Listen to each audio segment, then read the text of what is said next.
los internautas que nos acompañan. Te damos la bienvenida a La Luz del Camino, un espacio dedicado a compartir información, conocimientos, reflexiones profundas sobre la doctrina espírita. Nuestro propósito es acompañarte en tu búsqueda interior, aportando claridad y herramientas para la evolución espiritual y el bienestar de todos.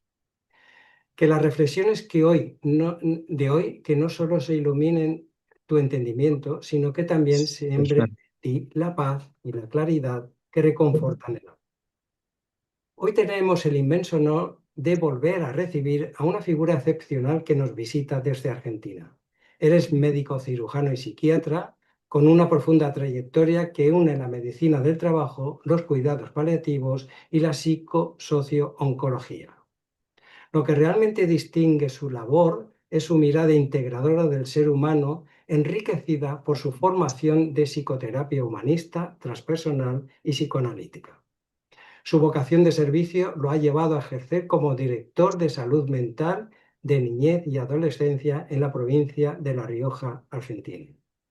Además, movido por el deseo de ayudar integralmente a los demás, es fundador y presidente de la Asociación Médico Espírita de Argentina y cofundador de la Fundación Allan Kardec. Allí realiza una labor maravillosa: el acompañamiento de pacientes oncológicos desde un enfoque biopsicoespiritual. Es un comunicador excelente que ha compartido su mensaje en toda América y Europa.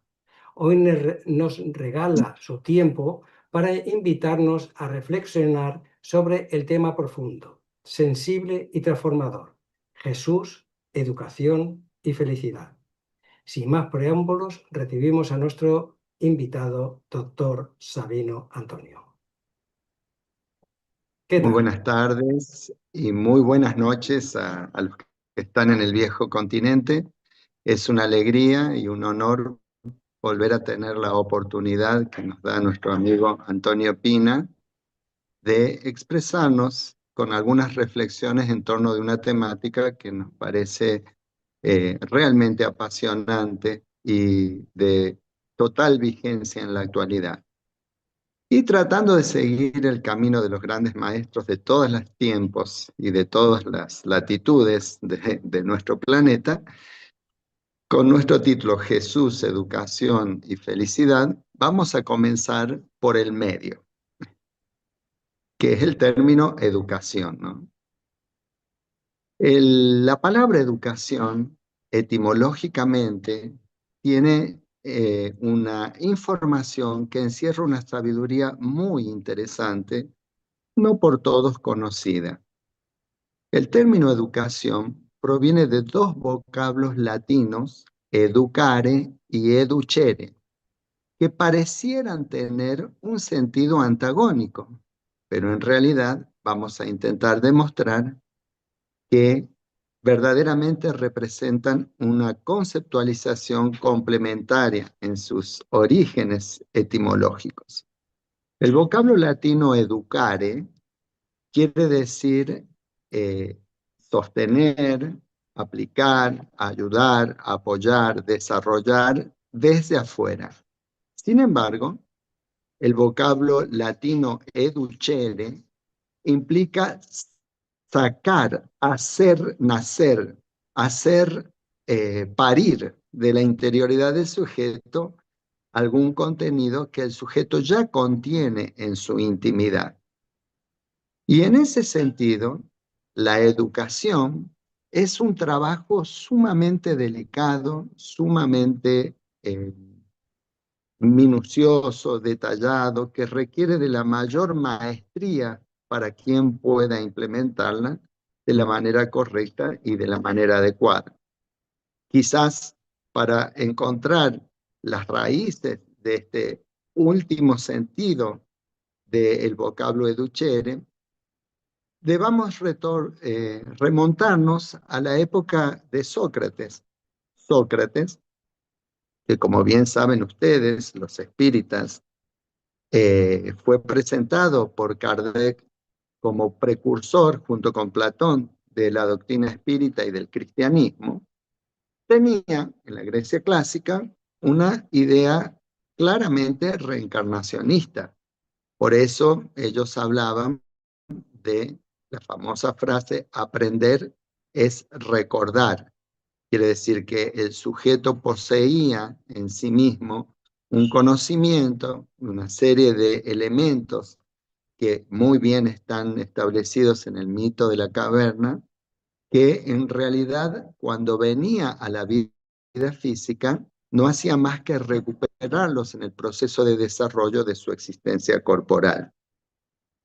Esos contenidos que el propio Sócrates aceptó cuando se lo llamó maestro, él decía que participaban de la profesión de sus padres. Su padre era escultor y su madre era partera. Y él, como escultor, su papá, sacaba del bloque de mármol todo lo que le sobraba para hacer nacer de la interioridad del bloque el contenido que constituía la obra de arte.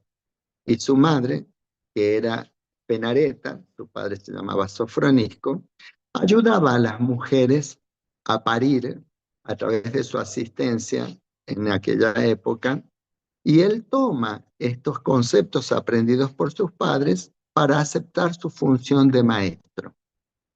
En la Grecia clásica, con el concepto reencarnacionista completamente incorporado a la cultura helénica, eh, tenemos, por ejemplo, en nuestro léxico actual, un término que muchas personas lo utilizan e incluso en el área médica, sin saber cuál es su origen etimológico. Habitualmente utilizamos el término soma para referirnos al cuerpo físico, a la estructura biológica que sostiene al espíritu durante la existencia, sin saber que soma proviene del griego sema, con S, que quiere decir tumba. Entonces, para los griegos y para nosotros sin darnos cuenta, el soma es la tumba o túmulo del alma en el cual el alma se entierra para realizar una experiencia transitoria en la vida física que le va a permitir recordar lo que ya había aprendido en el mundo de las ideas y de ese modo continuar su proceso evolutivo en el proceso educativo milenario que la providencia coloca para todos nosotros a lo largo de nuestra evolución. Sin duda, desde este punto de vista, el concepto de educación que vamos a plantear es un concepto complementario en el cual quien acepte el título de maestro va a tener que trabajar no solo ofreciendo recursos, elementos, informaciones, contenidos y herramientas externas para guiar el proceso evolutivo del sujeto, sino el respeto suficiente y necesario como para que el individuo haga nacer lo que ya trae dentro de sí mismo para el desarrollo pleno de su personalidad. Entonces, educación en sus dobles raíces, educare y educere, es un proceso complejo que implica una serie de medidas, tanto externas como internas, que posibilitan el florecimiento de aquello que el espíritu trae en la forma de simiente para ser cultivada, para ser germinada, para que pueda crecer, para que pueda florecer, para que pueda fructificar, para que pueda reproducirse. Entonces, es muy importante que nosotros comprendamos este concepto de la educación para poder traerlo de manera pertinente a la realidad en la que vivimos en la actualidad.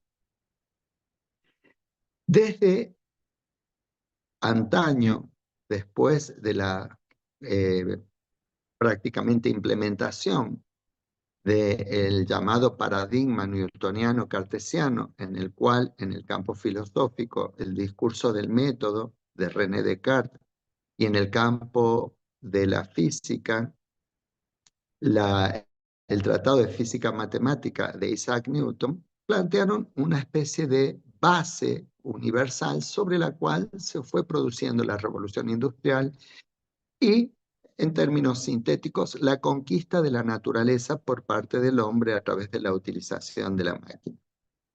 Todo ese proceso hizo creer durante varios siglos, como muchos aún todavía continúan pensando, que el desarrollo de la inteligencia clásica, tradicional, cognitiva, era el más importante para que el sujeto pudiese alcanzar el nivel de éxito, calidad de vida, salud y reconocimiento al que todos aspiramos en nuestro grupo social y en nuestra condición de seres gregarios que todos somos.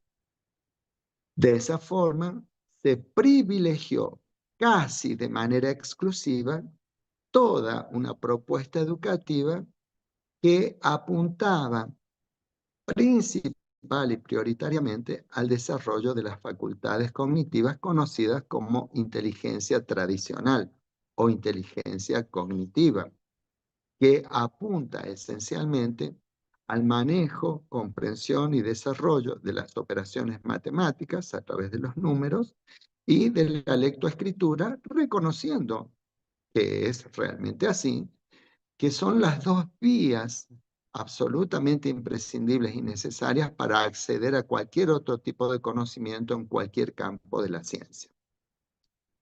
Pero aquí que en la década del 90, a inicios de la década del 90, en realidad en el año 1990, un par de investigadores de Estados Unidos, después de haber escuchado y de haberse interiorizado de pesquisas realizadas principalmente por un matrimonio de etólogos de apellido Gardner, también estadounidenses, que observaron detenidamente que en los sujetos podían identificarse diversas variedades y formas de inteligencia, que no eran restringidas exclusivamente a la inteligencia cognitiva o inteligencia tradicional, que como todos ustedes saben, a través de un test que se llama test psicométrico, se puede catalogar como coeficiente mental y que en promedio, para la mayoría de las personas, se considera normal aquel que ronda alrededor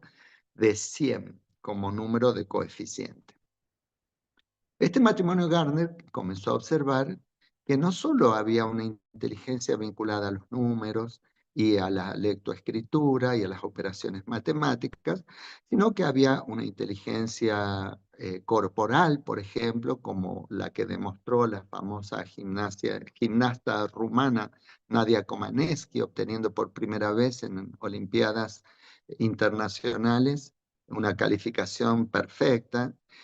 Inteligencia de carácter técnico, inteligencia musical, inteligencia social, inteligencia emocional y una serie de inteligencias que fueron catalogadas en 10 tipos diferentes.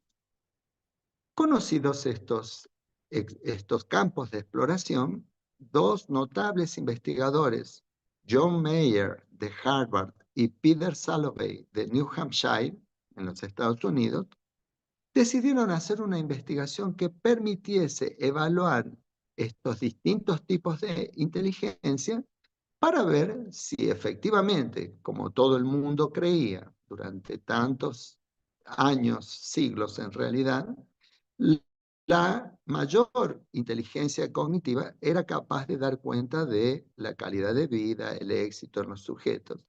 Y para sorpresa de los propios investigadores, y mucho más aún del público en general, esa investigación que llevó más de 18 años, permitió observar que era una falacia cultural la que nos habíamos aprendido de que la inteligencia cognitiva y tradicional medida con los test psicométricos era la que garantizaba el éxito, la calidad de vida y el desarrollo de las personas. Porque en esas investigaciones ellos demostraron, por ejemplo, que había personas que tenían un coeficiente mental de 110, técnicamente podríamos llamarlos superdotados si tomamos solo esa variable, que trabajaban para personas con un coeficiente mental de 90, es decir, de infradotado. Y que además las investigaciones demostraban que no por tener un coeficiente mental mayor eran personas más felices, que podían considerarse exitosas y más saludables, tanto desde el punto de vista corporal como desde el punto de vista emocional y psicosocial. Esta resultante de las investigaciones trajo una incógnita que fue sumamente sorprendente, y estos investigadores acuñaron entonces el término de inteligencia emocional. Y la inteligencia emocional, entre esos 10 tipos diferentes de inteligencias que fueron detectados por el matrimonio de etólogos de apellido Gardner, resultó ser la que más fielmente representaba el éxito, la salud, el bienestar y la felicidad de los sujetos que la poseían. Es decir, en esa investigación habían observado que personas con 110 de coeficiente mental, técnicamente superdotados, trabajaban para personas con coeficiente mental aparentemente infradotado, porque entre otras cosas, estas personas, que tenían menor coeficiente mental, tenían muchas más habilidades en la gestión de sus emociones. Y eso permitía que ocupasen lugares de liderazgo, puestos de liderazgo, se sintiesen mejor, tuviesen éxito en la estructura social y gozasen de mayor salud física, psicológica y emocional. Con este concepto, entonces, que actualmente ya está penetrando en la mayoría de los ámbitos educativos, a veces de manera informal, en algunos casos ya de manera formal, comenzó una revolución en el campo educativo donde ya no ocupa el lugar exclusivo y central la inteligencia cognitiva, sino la importancia de desarrollar habilidades en la gestión de nuestras emociones para poder conquistar la anhelada felicidad, el anhelado éxito y destaque en funciones de liderazgo en cualquiera de las agrupaciones humanas en los diferentes campos del quehacer social. Prestemos atención que en la mayoría de nuestras culturas, desde muy pequeña edad, nosotros somos enviados, al menos en nuestro país, es obligatorio, creo que en la mayoría de los países que están escuchando es así también, somos muy pequeñitos y obligadamente vamos a la escuela desde nuestros 3 años en algunos lugares, 4 años en otros, en lo que se llama educación preescolar, después a partir de los 6 años en el primer grado para la educación primaria, y lo primero que nos enseñan son los números que nos van a permitir después sumar, restar, multiplicar, dividir, potenciar, hacer raíz cuadrada y todas las operaciones matemáticas que puedan aprenderse, y leer y escribir, porque, insistimos, son sin duda los dos pasaportes para acceder a cualquier campo del conocimiento. Pero nadie nos enseña a qué hacer con aquello que sentimos. Y si nos enseñan, lamentablemente, en la mayoría de los casos, nos enseñan equivocadamente. Por ejemplo, para nosotros los hombres, un mandato sociocultural muy antiguo y aún lamentablemente bastante vigente es: los hombres no lloran, porque si lloran son menos hombres. Es decir, un montón de máximas vinculadas a nuestra gestión emocional que son completamente inadecuadas de acuerdo a los resultados del avance de la psicología, de la psicosociología y de del actual campo educativo vinculado a la educación emocional. Está demostrado que cuando aprendemos a gestionar nuestros temores, nuestras inseguridades, nuestras vergüenzas, nuestras timideces, nuestro enojo, nuestros celos, nuestras envidias, todas ellas, en realidad, como emociones que existen en la condición humana, han sido puestas por la providencia como herramientas para el proceso evolutivo del ser. Sin embargo, nosotros estamos culturalmente empeñados en combatirlas por considerarlas perjudiciales, porque tenemos aprendidos modos inadecuados de administración de esas emociones. En realidad, eso nos pone en contra de ellas, considerándolas enemigas, cuando en realidad son aliadas incomprendidas. Voy a poner un ejemplo para que se pueda entender mejor. La mayoría de las personas en nuestra cultura tiene por sabido una falacia, que es que, por ejemplo, la rabia, el enojo, la bronca, la furia, es mala. ¿Por qué? Porque de toda bronca, enojo, rabia, furia, cólera, resulta generalmente una conducta violenta que puede producir desde la agresión un daño. Ese daño y ese perjuicio genera en quien lo produce una culpa, y para nuestra cultura llamada judeocristiana, más judeo que cristiana, la culpa siempre va a ir acompañada de un castigo. Entonces quedamos atrapados en una especie de trampa de tela de araña que no hace más que perjudicar nuestro proceso de aprendizaje, de crecimiento y de conquista de la plenitud y de la felicidad. Y en realidad, para todos los que sentimos enojo en distintos momentos y en distintas oportunidades, yo les planteo un desafío muy valioso de parte de la sabiduría de las emociones, que sería: ¿cómo transformar el enojo que destruye en el enojo que resuelve?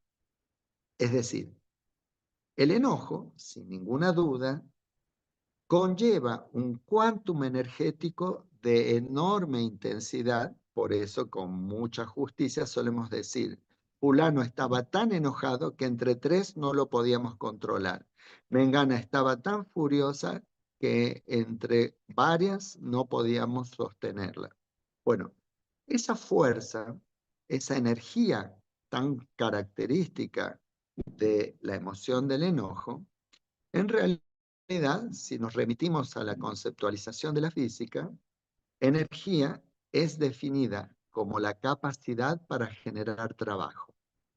Entonces, es una falacia cultural absoluta creer que esa energía necesariamente está destinada a la violencia, a la agresión, al daño, al perjuicio, lo que conlleva culpa, y pretende ser remediada con el castigo. Vamos a hacer una analogía.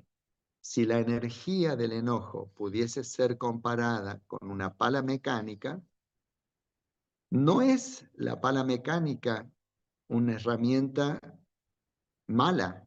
Malo es el uso que podemos hacer de ella. Es decir, con una pala mecánica podemos entrar a una construcción y en algunos minutos destruirla completamente. Pero con la misma pala mecánica, dirigida de la manera adecuada, podemos construir el mismo edificio que hemos destruido en la conducta anterior. Entonces, en la medida en que nosotros podamos comprender y entrenar una capacidad de administración y de gestión de la emoción, enojo, rabia, bronca, furia, cólera, adecuada, esa falacia de que necesariamente está vinculada a una conducta dañina, se desarmaría, se desarticularía.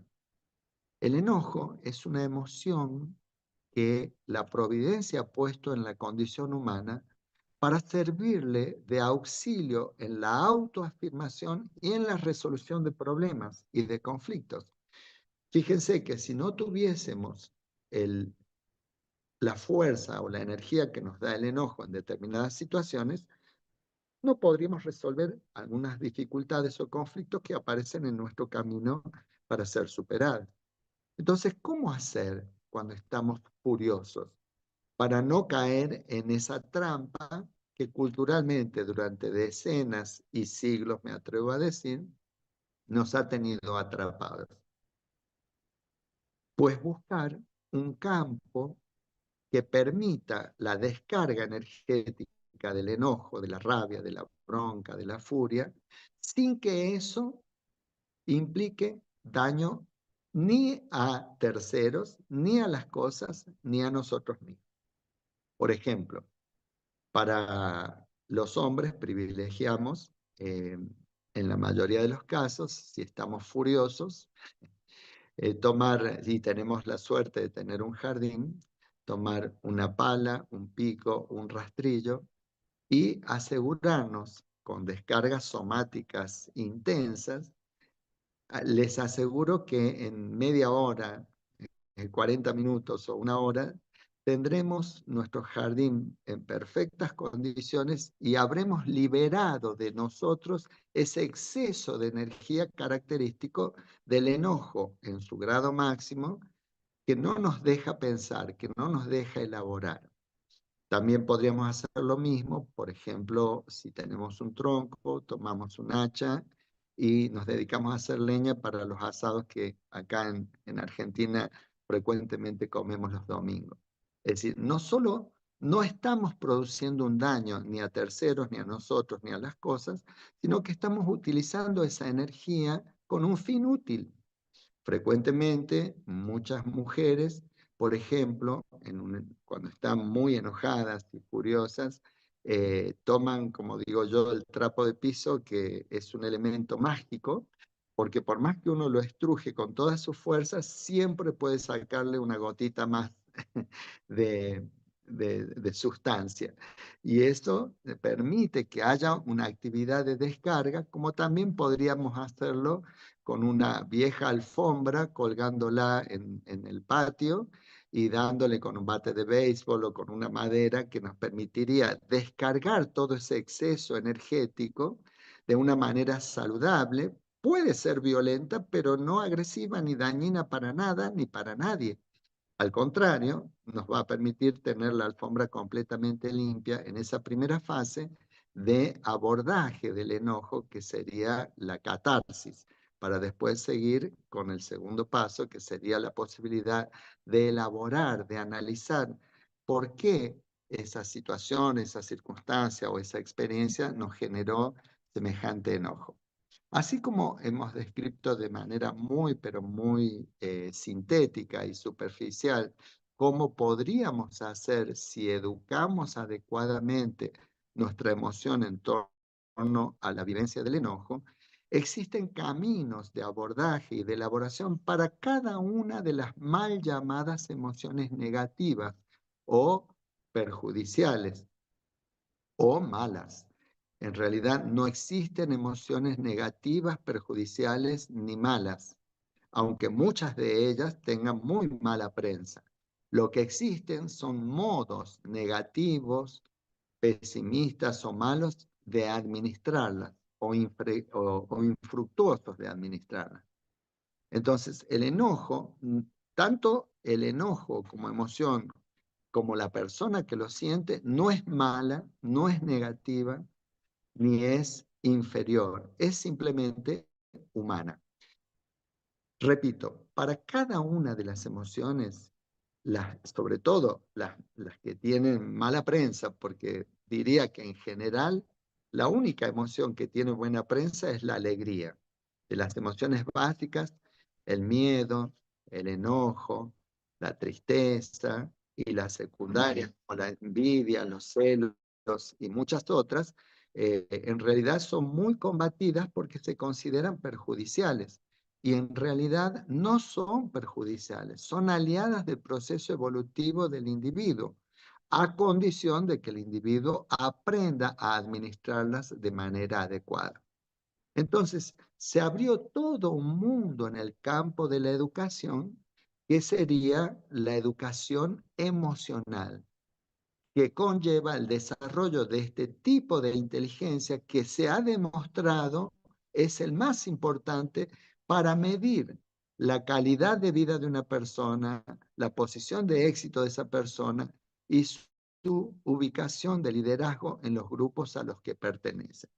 Entonces, tendríamos ya no solo la necesidad del desarrollo de una inteligencia cognitiva, que sería la tradicional, sino también y muy especialmente el desarrollo de una inteligencia de carácter emocional para poder alcanzar los objetivos que supuestamente la educación procura.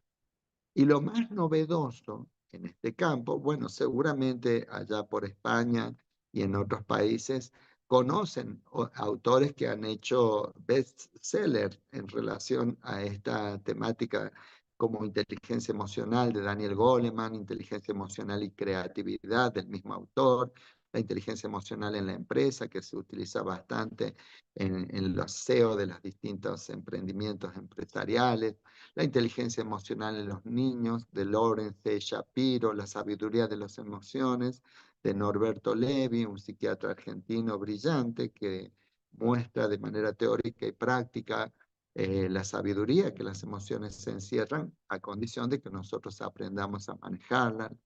El lenguaje de los sentimientos de un actor americano, y muchas otras obras que realmente están hoy en boga y que dentro de la producción doctrinaria espírita, muy especialmente, pero muy especialmente, sugiero a quienes estén interesados en este campo, toda la obra de la serie psicológica de Juana de Angelis, eh, en la que se plantean conceptos que están vinculados con esta comprensión de la importancia del proceso educativo para la conquista de la felicidad a través del desarrollo de diversas inteligencias, no solo de la cognitiva, sino especialmente de la emocional y muy particularmente en estos últimos años, un autor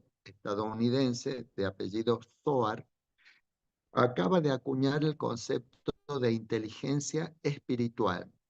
Y la inteligencia espiritual sería un concepto de enorme importancia para poder administrar y gestionar mejor tanto la inteligencia cognitiva como la inteligencia emocional, porque uno puede tener una inteligencia emocional importante, significativa, y sin embargo utilizarla en una dirección equivocada, como algunas personas lo hacen para manipular a otras.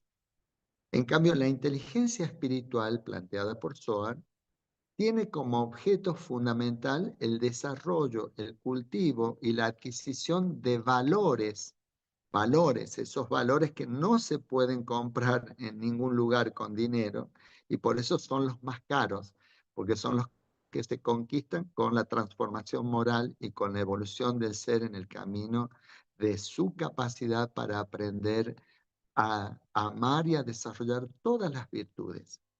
Entonces, la inteligencia cognitiva, la inteligencia emocional y la inteligencia espiritual tienen que ser condensadas, complementadas, sinergizadas y potenciadas si nosotros queremos alcanzar lo que todos, consciente o inconscientemente, con mejores o peores herramientas, procuramos, que es nuestra felicidad.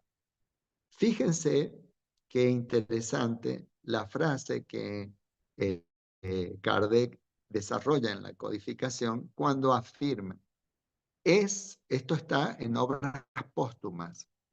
Kardec dice, SIC, es por la educación más que por la instrucción que se transformará la humanidad.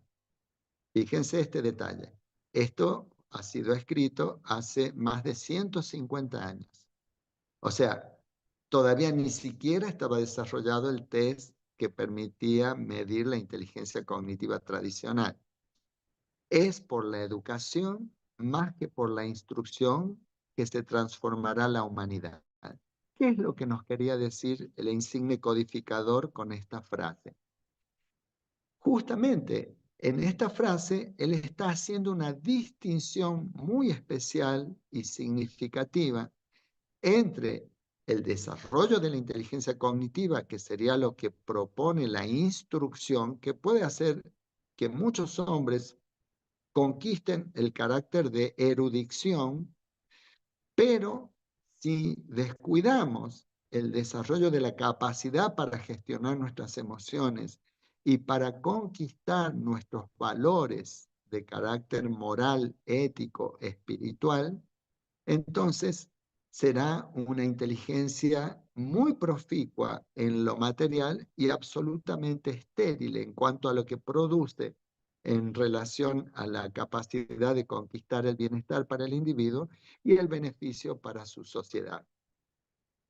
Hace más de 150 años, Allan Kardec, bajo la conducción del mundo espiritual, tenía plena claridad de la importancia del desarrollo de otros tipos de inteligencia, aunque no las mencionara como se las menciona actualmente con un nombre específico, y constituían parte de su propuesta educativa, porque la educación tenía que ser esa conjunción de medidas que permitiesen hacer nacer dentro del sujeto las potencialidades que traía a través de herramientas que se aplicaban de manera externa. Y, bien lo dice Kardec, es la educación y no la instrucción la que va a transformar a la humanidad. Repito, es por la educación más que por la instrucción que se transformará la humanidad. Y eso es lo que nosotros debemos tomar como frase insignia en todas las propuestas que hacemos dentro del ámbito de la doctrina espírita en general y muy especialmente dentro del ámbito educativo de la doctrina espírita en particular, porque esa señalización de Kardec nos abre el camino para la comprensión y la implementación de los procesos educativos que realmente produzcan hombres y mujeres de bien, no hombres eruditos y mujeres sabiondas, sino hombres y mujeres de bien, con erudición o sin erudición. Y este es el objetivo fundamental que trae el cristianismo y que refuerza el espiritismo de una manera mucho más clara y explicativa para todos aquellos que, como nosotros, necesitamos aunar nuestra razón a nuestro sentimiento. Para que el pájaro de la evolución levante vuelo, debe tener sus alas equilibradas. El ala de la razón, que si se hipertrofia y no tiene el equilibrio del sentimiento, hace que nos transformemos en verdaderas máquinas, en unas especies de robots que todo lo pensamos y nada sentimos. Y lo mismo el otro extremo. Si el ala del sentimiento y de la emoción se hipertrofia sin el equilibrio de la razón, nos transformamos en personas sensibloides que lloramos por cualquier cosa y no concretamos nada. Precisamos que el calor de nuestro corazón, el ala de nuestro sentimiento, tenga el equilibrio de la razón. Y ese fue el papel trascendente que trajo el espiritismo para la humanidad. No fue casual que con el espiritismo naciera, como el propio Kardec lo expresa, una fe racional en la que él afirma: solo es incrementable aquella fe que puede mirar frente a la razón en todas las edades de la humanidad. O como lo dice con mucha poesía, belleza y sabiduría Emmanuel a través de la mediunidad de Chico Xavier, obtener la fe es haber alcanzado la posibilidad de no decir yo creo, sino afirmar yo sé, con todos los valores de la razón iluminados por la luz del sentimiento. Esta fe no se puede paralizar en ninguna circunstancia de la vida y sabe trabajar siempre intensificando la amplitud de su iluminación por el dolor o el esfuerzo. por la responsabilidad o el deber cumplido. De este modo, entonces, nosotros tenemos la bendición de contar con una fe racional que nos permite transitar una comprensión y un camino educativo hacia la conquista de los valores trascendentes que son la verdadera propiedad del espíritu. Un dato muy interesante para aquellos estudiosos de la codificación espírita es la exégesis que podemos hacer de lo que encontramos en el Evangelio según el Espiritismo, en el cual los espíritus y Kardec afirman que se reconoce al verdadero espírita por su transformación moral y por el esfuerzo que realiza para dominar sus malas inclinaciones. Fíjense qué interesantes, y ahora les voy a explicar por qué traigo a colación esta frase del Evangelio según el Espiritismo, que muchos espíritas la tenemos como estandarte. Sencillamente porque si nosotros consultamos el diccionario de Foulquier, que es el equivalente en la lengua española al Ferrater Mora, Foulquier es el diccionario del lenguaje filosófico de la lengua francesa, y procuramos el sentido y significado de la palabra moral, vamos a encontrar algo sorprendente, porque según Foulquier, en francés, moral tiene tres acepciones simultáneas.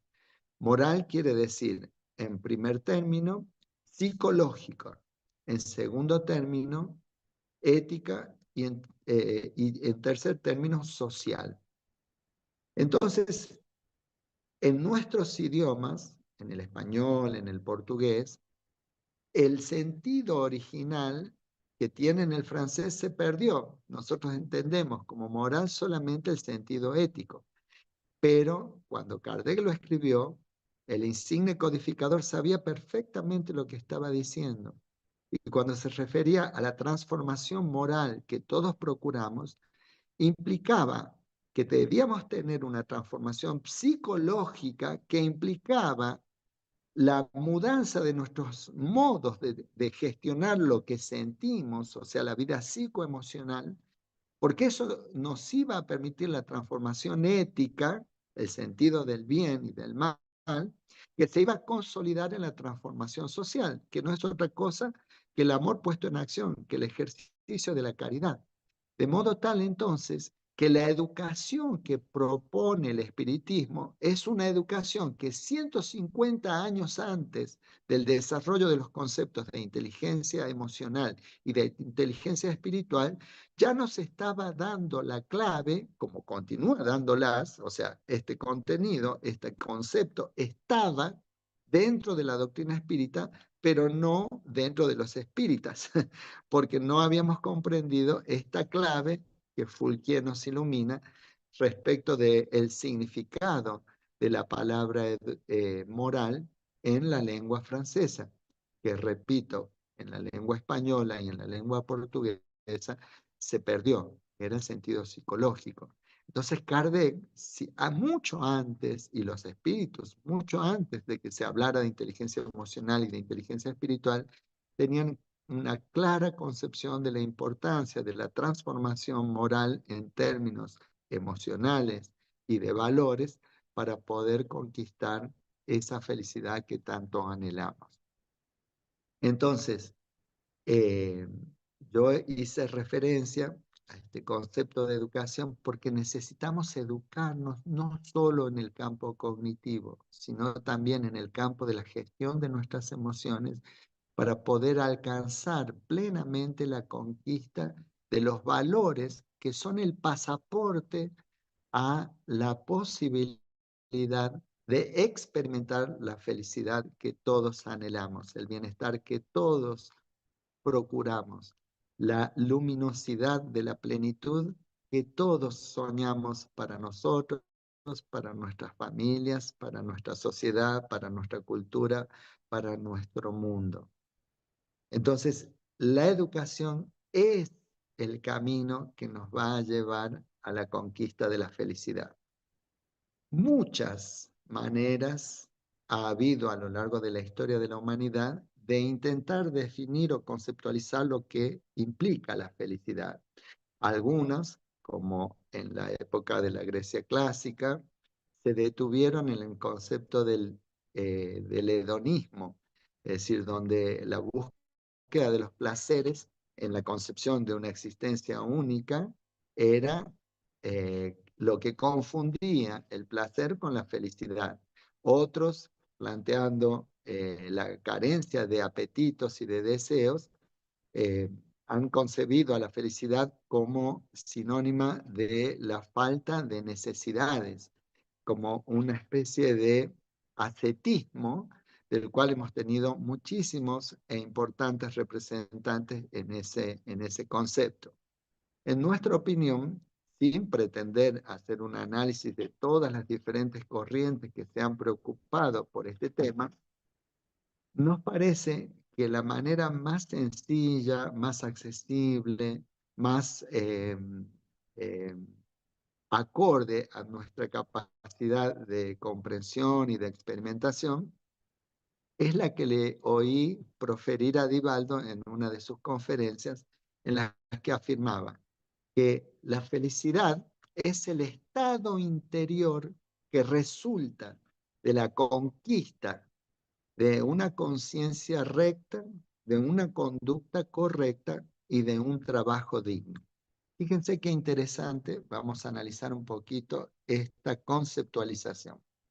Si la felicidad es la conquista, es el estado interior, perdón, si la felicidad es el estado interior que resulta de la conquista de una conciencia recta, una conducta correcta y un trabajo digno, lo primero que tendríamos que resaltar es que entonces la felicidad no es algo que provenga de afuera, como muchas veces se cree. Yo voy a ser feliz cuando tenga la casa que quiero. Yo voy a ser feliz cuando tenga la chica que quiero. Yo voy a ser feliz cuando me case. Yo voy a ser feliz cuando compre el último vehículo. Yo voy a ser feliz cuando adquiera el último celular que acaba de salir. Yo voy a ser feliz cuando... No, nada de lo que proviene de afuera va a representar mi felicidad. Puede representar momentos de alegría, momentos de placer, momentos de confort, por supuesto, eso no lo vamos a negar. Pero si la felicidad es un estado interior, es algo que nosotros debemos ir construyendo dentro de nosotros mismos y que justamente cuando logremos esa construcción, nada ni nadie de afuera podrá arrebatárnosla, como pueden arrebatarnos cualquiera de las cosas materiales que podamos conquistar y identificar con el placer y con la pseudo felicidad. Entonces, ese estado interior, ¿cómo se conquista? Como dice Divaldo, es el estado interior que resulta de la conquista de una conciencia recta, de una conducta correcta y de un trabajo digno. ¿Cuál es el mayor tratado para la conquista de la felicidad que la humanidad ha recibido? El Evangelio, que representa la vida, obra y testimonio de nuestro buen Jesús. Jesús, que también, igual que Sócrates, aceptó el título de maestro, porque cuando le llamaron maestro bueno, tú que nos guías, él protestó, bueno hay uno solo, que es mi Padre que está en los cielos, pero de maestro no dijo nada, reconociéndose como tal. Él es el modelo y guía, según la pregunta 625 del Libro de los Espíritus, que guía a la humanidad respondiendo a esa pregunta de Kardec, cuando él hace a las entidades superiores, ¿cuál es el arquetipo más perfecto que Dios haya otorgado al hombre para servirle de modelo y guía? Ven a Jesús. Jesús, si lo observamos, lo pensamos, lo reflexionamos a la luz de la psicología profunda propuesta por Juana de Ángelis, es el gran maestro que comprendiendo las miserias de la identificación en nuestro proceso evolutivo con nuestro ego y sus desviaciones, los apegos y los egoísmos, podía ver en la magnificencia de su mirada profunda la realidad ontológica más honda de nuestro espíritu, que era nuestro ser. Y de este modo, como analiza Juana de Ángelis en la serie psicológica, fíjense qué interesante cómo el mismo ser, nuestro buen Jesús, según los evangelios, en una parte de ellos, refiriéndose a la parte más animalesca del ser humano, al ego y a sus desviaciones, que como dije son las patologías del ego, que podríamos resumir en dos grandes grupos, los apegos y los egoísmos, dice palabras muy fuertes según el Evangelio. Por ejemplo, ¿hasta cuándo tendré que permanecer con vosotros, raza de víboras? Y sin embargo, en otra parte del Evangelio, observando la profundidad ontológica más honda de nuestro ser, hablaba a sus discípulos y a través de sus discípulos nos hablaba a nosotros diciendo, vosotros sois la sal de la tierra, vosotros sois la luz del mundo. Si tuvierais fe como un grano de mostaza, podríais hacer todo lo que yo hago y muchas otras cosas más. Vosotros, remata esta expresión diciendo, vosotros sois dioses. Entonces, a la luz de la psicología profunda, debemos comprender que en la intimidad más honda de nuestro ser, nosotros somos Cristos. Es decir, somos mucho más de lo que estamos. Y en el proceso evolutivo que vamos transitando, poco a poco, el amanecer de la ampliación y el despertar de nuestra conciencia nos va a ir permitiendo apropiarnos de esa realidad profunda para llegar al punto al que llegó, por ejemplo, el ex Saulo de Tarso convertido en Pablo, cuando decía, ya no soy yo quien vive, sino que es el Cristo que vive en mí. ¿Qué quería decir Pablo cuando afirmaba con esta frase el momento evolutivo en el que se encontraba? Que ya no era su ego, ya no era la personalidad mundana de su ser la que dominaba el campo de su pensamiento, de sus emociones, de sus palabras, de sus conductas, de sus acciones, sino que se había dejado llenar por la simiente que Dios ha puesto en cada uno de nosotros, que es el Hijo de Dios que vive en nosotros y que espera para germinar, para florecer, para fructificar y transformarse en el buen árbol que da buenos frutos. Él ya estaba lleno de el Cristo interior, que no era más que el reflejo y la representación del Cristo exterior que conociera en aquella visión a las puertas de Damasco, cayendo de su blanco caballo para quedar ciego por varios años y ser recogido por Ananías, que era quien hubiese sido su víctima sin la intervención de Jesús. Cuando Jesús aparece a Saulo de Tarso y él cae del caballo diciéndole, Saulo, ¿por qué me persigues? Y al ser impactado por el magnetismo sublime de Jesús, después de caer del caballo, lo primero que dice, ¿qué quieres de mí?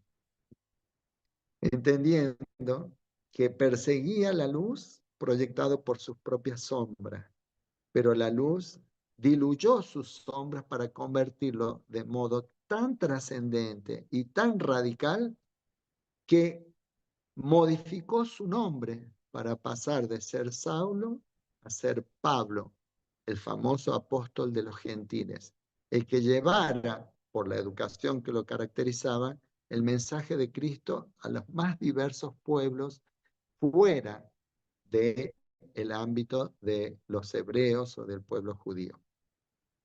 Entonces, Jesús constituye la meta, el camino, como él mismo dijo, yo soy el camino, la verdad y la vida, que nos traza la posibilidad de transitar un recorrido hacia la conquista de nuestra felicidad. Y la herramienta que él utiliza es la educación. La educación alimentada por el combustible del amor. Porque si nosotros queremos conquistar valores que son los que nos van a posibilitar en esa conciencia recta, en esa conducta correcta y en ese trabajo digno, en la conquista plena de nuestra felicidad, no existe mejor guía, no existe mejor mapa, no existe mejor instructivo que la vida, obra y testimonio de Jesús que conocemos y que llegó a nosotros a través de los 4 evangelios y los hechos de los apóstoles.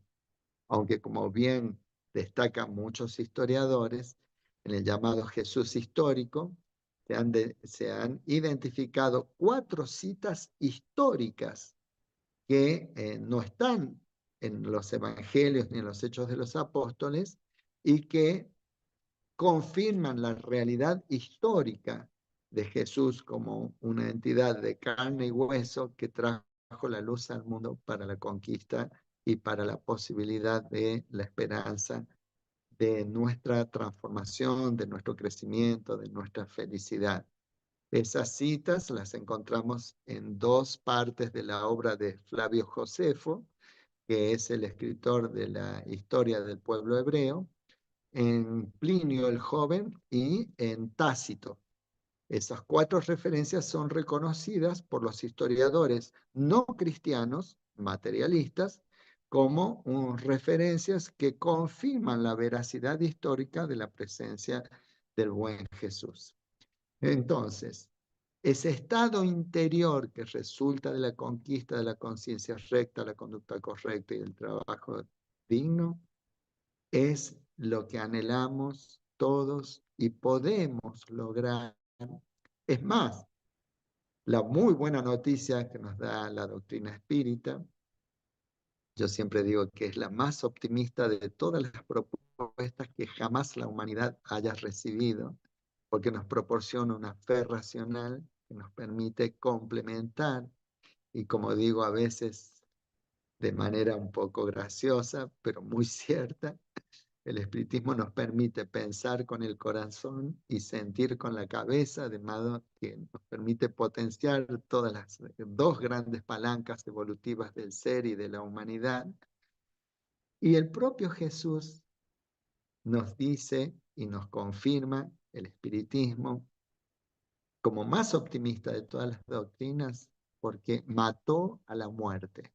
Y en la expresión que nos recuerda del propio Cristo, ninguna de las ovejas de mi Padre se perderá, tenemos la garantía de un determinismo que implica la conquista de nuestra felicidad y de nuestra plenitud, más allá del ejercicio que hagamos de nuestro libre albedrío, que va a permitir que sea más rápido, que sea más recto, que sea más curvo, que sea más agradable o más desagradable ese proceso evolutivo.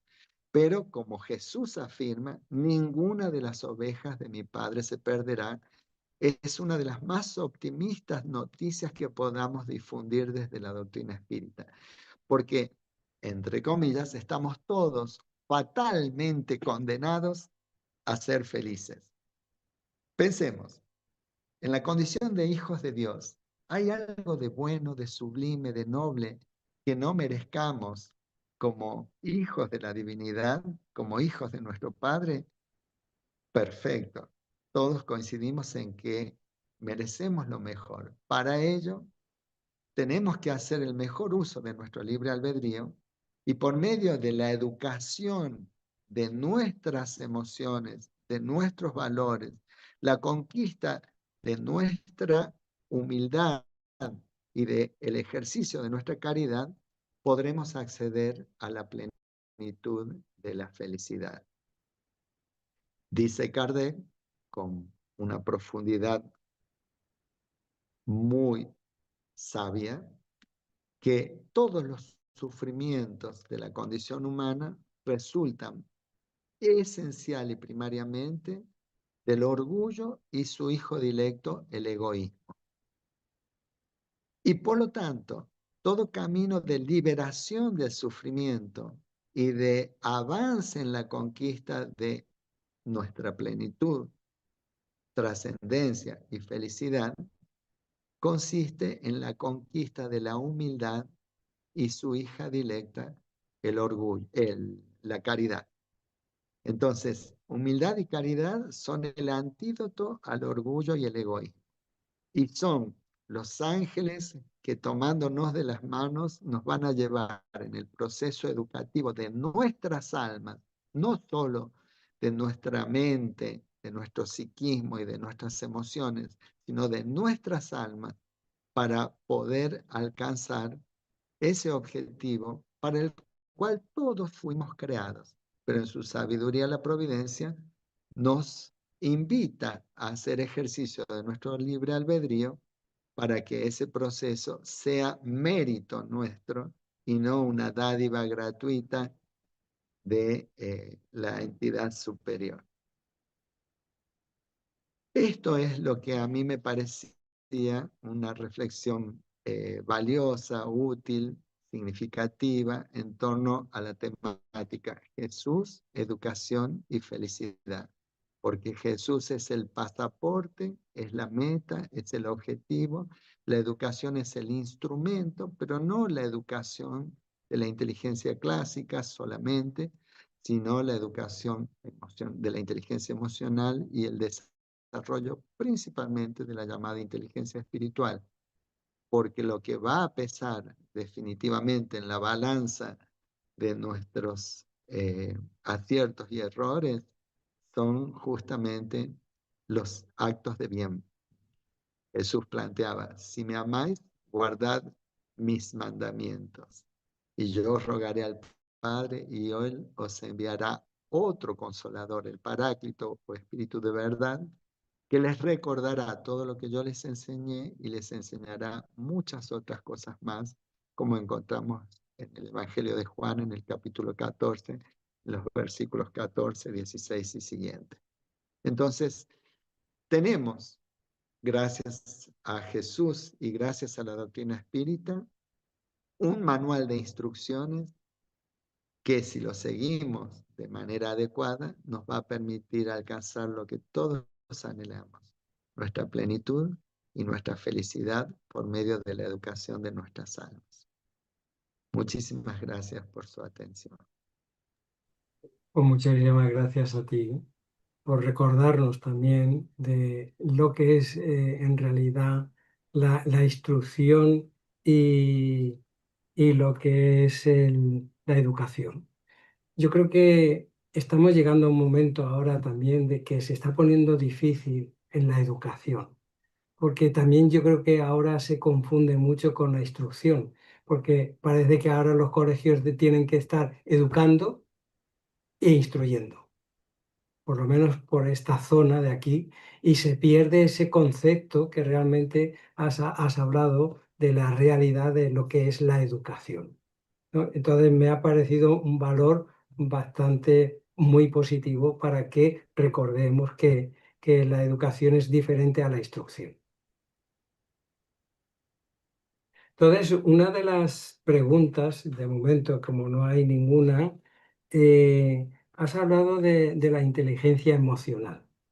Entonces, reprimir esos, como el enojo, como has estado hablando, o reprimir de aquellas funciones que nos toca, que parece que es lo más negativo, pues ver esas terapias de hacerla diferente, de cómo de desahogarla de otra forma diferente, nota la agresividad física, pues la verdad es que no se tiene ese concepto de cómo ahogar, transformarla de esa diferente manera, ¿no? Entonces, creo que ahí, ¿cómo podemos llevarlo a que esa situación cuando llega podamos, o por lo menos recordar qué es lo que tenemos que hacer inmediatamente?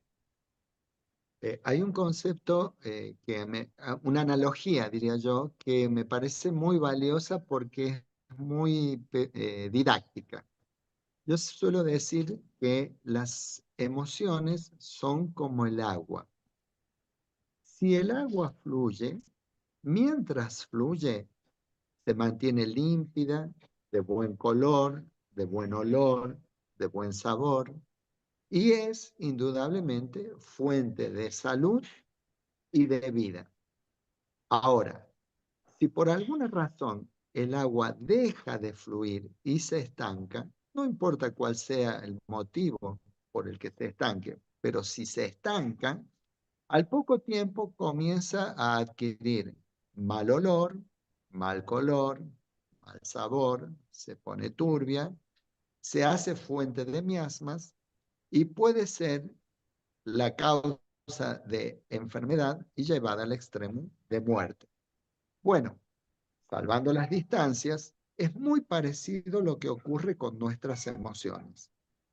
Las emociones necesitan tener un canal de conducción o de canalización o de catarsis que permita la continuidad de ese fluir de la energía, pues de lo contrario, como lo ha demostrado la homeopatía, como lo ha demostrado la medicina espírita, la medicina ayurvédica, la medicina yogi, la medicina china, cuando se estanca el fluir energético, que en el espiritismo se denomina fluido vital, se produce una alteración en nuestro perispíritu que muchas veces termina condensándose y plasmándose en nuestro cuerpo físico por medio de enfermedades.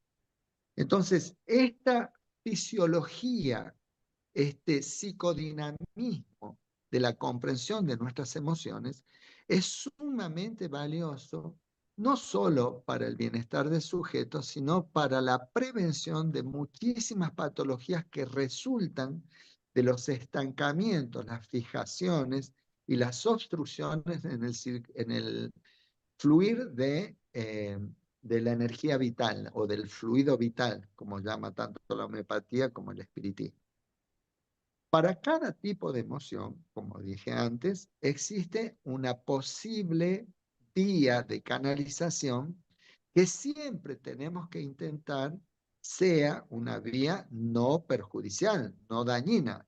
Por eso me tomé el atrevimiento de dar una serie de sugerencias, especialmente para una de las emociones más difíciles de controlar por el ser humano, que es el enojo, la rabia, la bronca, la furia, la ira, la cólera, mostrando que no es verdad que necesariamente es una emoción destructiva. Destructivo es el modo que habitualmente nosotros utilizamos para canalizarla. Pero si yo me pongo a arreglar el jardín con esa energía, si yo me pongo a cortar leña con esa energía, si yo me pongo a limpiar con esa energía, si yo me pongo a sacudir una alfombra, claro está a la vista que voy a obtener un resultado no solo que no va a ser perjudicial, sino que va a ser beneficioso. Y doblemente, por un lado, me voy a libertar de ese exceso energético que no me deja ni pensar, porque cuando estamos furiosos no podemos pensar.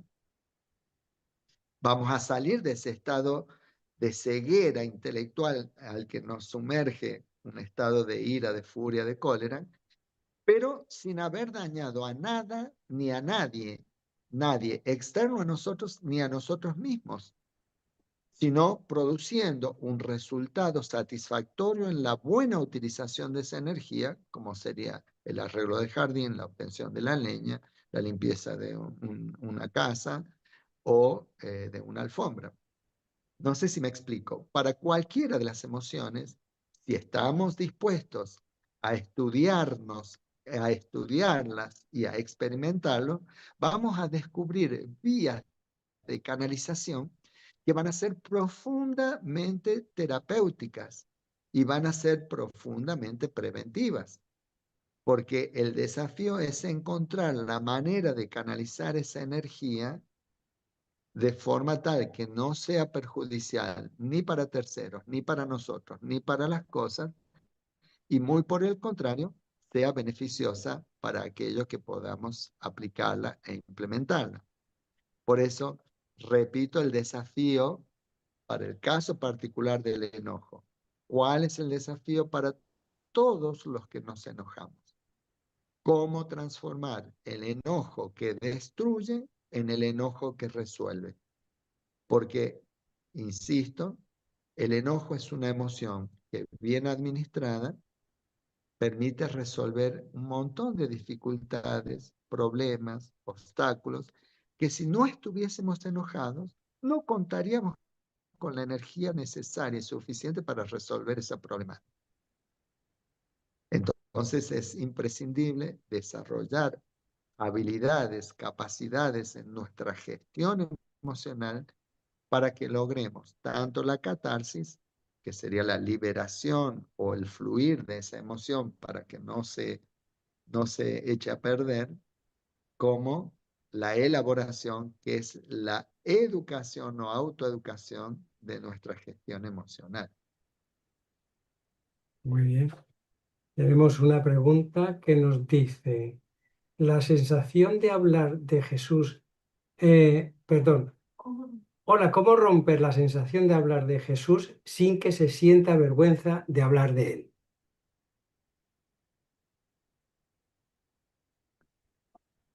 No estoy seguro de entender bien la pregunta. Dice, Creo que a ver, vale, vuelvo a repite. repetir. Dice, ¿cómo romper la sensación de hablar de Jesús sin que se sienta vergüenza de hablar de él?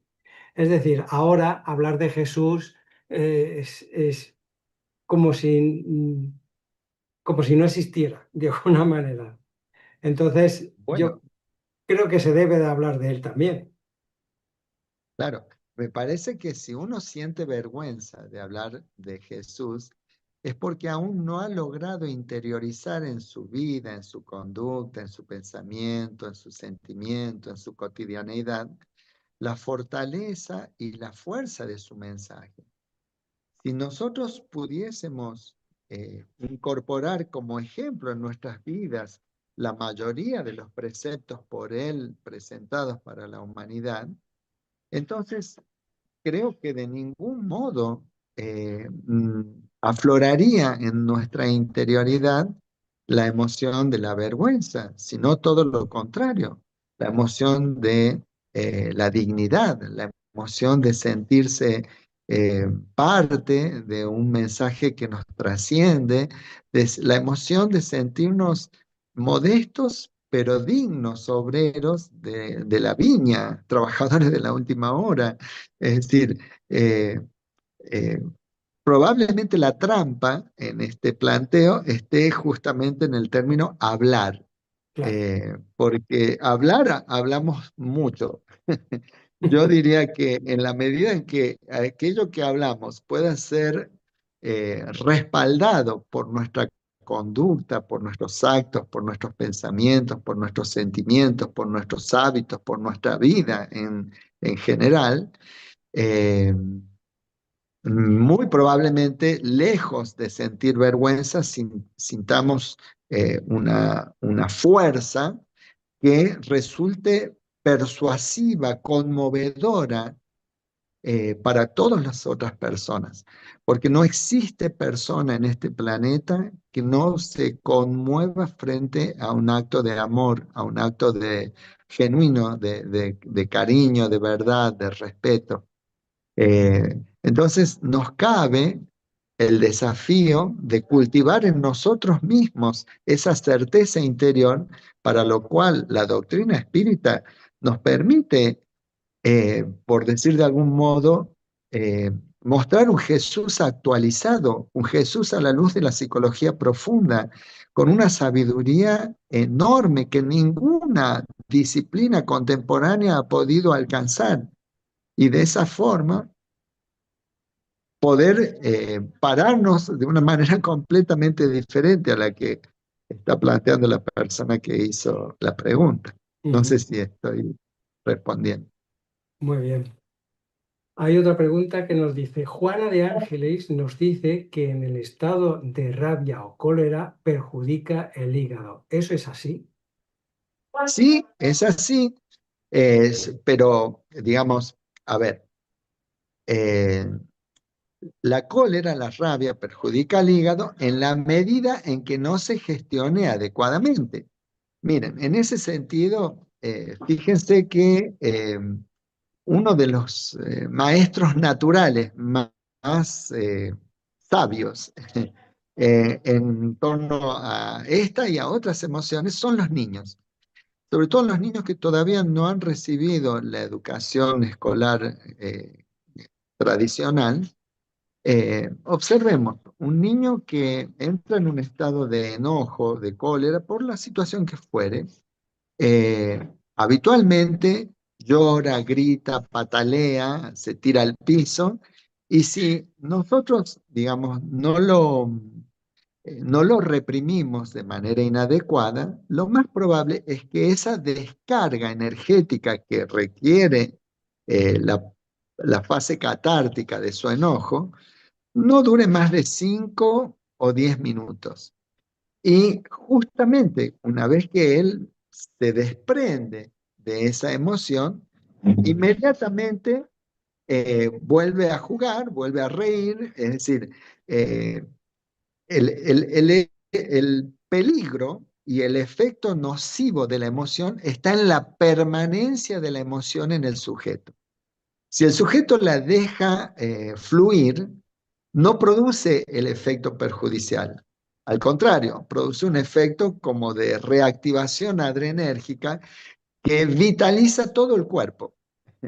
Eh, el problema está en mascullar, en rumiar, en pasar de ese enojo al resentimiento, al rencor, y ahí sí, por supuesto, que eso produce un efecto tremendamente eh, perjudicial en el organismo y en el individuo, y yo estoy diciendo, por supuesto, lo adecuado a nuestro nivel evolutivo.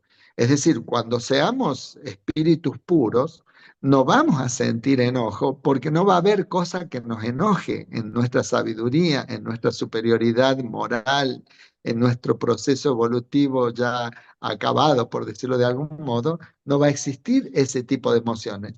Pero mientras estamos en donde estamos, mundo de expiaciones y pruebas en transición hacia un mundo de regeneración, pongamos no la mano en el corazón y aceptemos que todos los individuos que vivimos en este planeta, en varios momentos, por distintas situaciones y circunstancias, experimentamos la emoción del enojo, de la rabia, de la bronca, de la furia, de la ira, de la cólera. Entonces, tenemos que saber qué hacer con eso. Y yo lo que estoy diciendo es que hay formas de lidiar con eso que son saludables y que son convenientes y que son terapéuticas y que nos ayudan a avanzar en el proceso evolutivo. No estoy haciendo una apología del cultivo de esas emociones. Ojalá no las tuviéramos, pero siendo honestos, en nuestro proceso evolutivo todavía las tenemos y en gran medida, entonces hay que saber qué hacer con ellas para que en vez de perjudicarnos, se transformen en aliadas de nuestro proceso evolutivo, porque como dije al comienzo, si Dios permite que los seres humanos experimentemos estas emociones, tiene que ser para bien, tiene que ser para nuestro crecimiento. La condición que permite que eso ocurra es que nosotros aprendamos a gestionarlas. Muy bien. Bien, otra pregunta. Dice, ¿cómo podemos equilibrar la inteligencia cognitiva con la inteligencia espiritual cuando entran en conflicto? ¿Cuándo entran en conflicto? Las dos. Bueno, yo diría, bueno, ahí está hablando de dos inteligencias. Yo creo Ujú. que justamente la, a ver, como diría, la bisagra entre la inteligencia intelectual y la espiritual es la inteligencia emocional. Por eso le doy especial importancia al conocimiento y al entrenamiento en el manejo de nuestras emociones. Eh, para poder explicar un poco mejor, para dar o sea, para que se pueda entender un poco mejor la respuesta a esa pregunta, yo tengo que dar un pequeño esquema simple, un modelo muy simple de configuración del psiquismo. Y en ese modelo simple de representación del psiquismo, yo diría que nuestro psiquismo, si lo representamos como una esfera, está organizado en torno a dos ejes fundamentales: el eje del ego y el eje del self. El eje del ego, lamentablemente, es el que predomina en nuestra percepción consciente y creemos muchas veces, algunos de nosotros, que solo somos eso, solo somos nuestro ego. Es mucho más superficial, es mucho más frágil, pero mucho más consciente, por lo cual aparece como si fuera más fuerte e indomable. Y el eje del self, que es el Cristo interior del que yo hablaba, que es el Dios al que se refiere Jesús en el pasaje que eh, recreé hace un momento, eh, ese representa las aspiraciones más profundas de nuestro ser espiritual. Y obviamente, en distintos momentos, en distintas circunstancias, en distintas situaciones, se producen conflictos entre los intereses de nuestro ego y entre los intereses de nuestro self. Voy a poner un ejemplo muy simple, pero que seguramente va a ser didáctico e ilustrativo. Si yo esta noche me acuesto muy tarde, muy tarde por una circunstancia X, y al otro día tengo que madrugar a las 7 menos cuarto de la mañana porque tengo que llevar a mi hijo a mis hijos al colegio y tengo que ir a trabajar además. Supongamos, suena el despertador, yo dormí apenas 2 horas, 3 horas, estoy cansadísimo y ahí empieza un duelo entre los intereses de mi ego y los intereses de mi ser. En los intereses de mi ego, qué ganas de seguir durmiendo, Dios mío. No veo las horas de poder descansar como mi cuerpo está necesitando. En los intereses de mi self, el pensamiento, mi deber es llevar a mis hijos al colegio e ir a trabajar. Y depende de a cuál le dé preeminencia. Por ejemplo, yo puedo darle preeminencia al interés de mi ego y quedarme durmiendo. Y después, muy probablemente, y con razón, me sentiré culpable de no haber llevado a mis hijos al colegio y de no haber ido a trabajar. En cambio, si le doy preeminencia en el uso de mi libre albedrío a los intereses de mi self, que me dicen, no, por más que yo haya trasnochado y haya dormido poco, tengo que cumplir con mi deber en relación a mis hijos y a mi trabajo. Me despierto, los llevo al cole, me voy al trabajo y estaré muy cansado, pero íntimamente voy a estar feliz de haber eh, sobrepuesto los intereses espirituales o de mi inteligencia espiritual o de mi self por sobre los intereses de mi ego. ¿Se entiende? Es decir, el gran desafío que todos tenemos en esta existencia es cómo conciliar los intereses del mundo con los intereses de nuestro espíritu, de modo tal que estemos con los pies bien plantados en la tierra, resolviendo lo que nos corresponde, pero con la mirada puesta en el cielo, de modo tal que no olvidemos cuál es nuestro verdadero objetivo, nuestra verdadera meta, nuestra verdadera propiedad. Todo aquello que podamos llevarnos cuando llegue la hora de salir de este mundo. No nos vamos a llevar ni la casa, ni el auto, ni las propiedades, ni la chacra, ni el celular. No, no podemos llevarlo. Lo que sí vamos a llevar es lo que hemos aprendido, nuestras virtudes, nuestros conocimientos, nuestras experiencias, nuestros afectos, lo que hemos cultivado en el campo del sentimiento. Entonces, los intereses espirituales siempre van a estar planteándonos la prioridad de eso.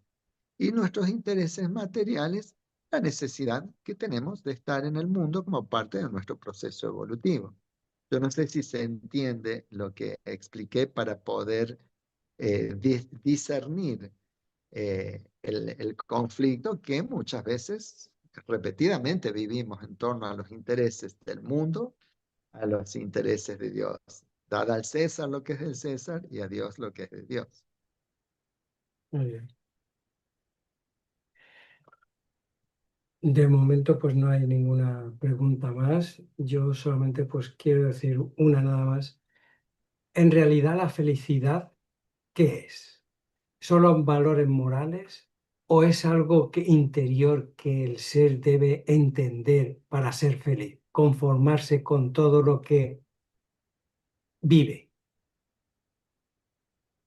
En mi opinión, repito y me hago eco de la definición de Divaldo. La felicidad es el estado interior, o sea, es una conquista íntima del ser, es el estado interior que resulta de la conquista de una conciencia recta, de una conducta correcta y de un trabajo digno. ¿Qué es lo que nos proporciona conciencia recta, conducta correcta y trabajo digno? El ejercicio del amor, la puesta en práctica de la enseñanza de Jesús, su evangelio, su vida, su obra y su testimonio, en la medida en que podemos ir apropiándolo en nuestras vidas, es la receta infalible para la conquista de la felicidad, porque eso nos va a llevar a una conciencia recta, a una conducta correcta y a un trabajo digno. Muy bien. Pues de momento ya no hay ninguna pregunta más. Muchísimas gracias por estar con nosotros una vez más. Esperemos que consigamos continuando estas conferencias y hasta la próxima. Muchísimas gracias por todo. Chao, querida. Buenas Hasta tardes y luego. buenas noches a todos.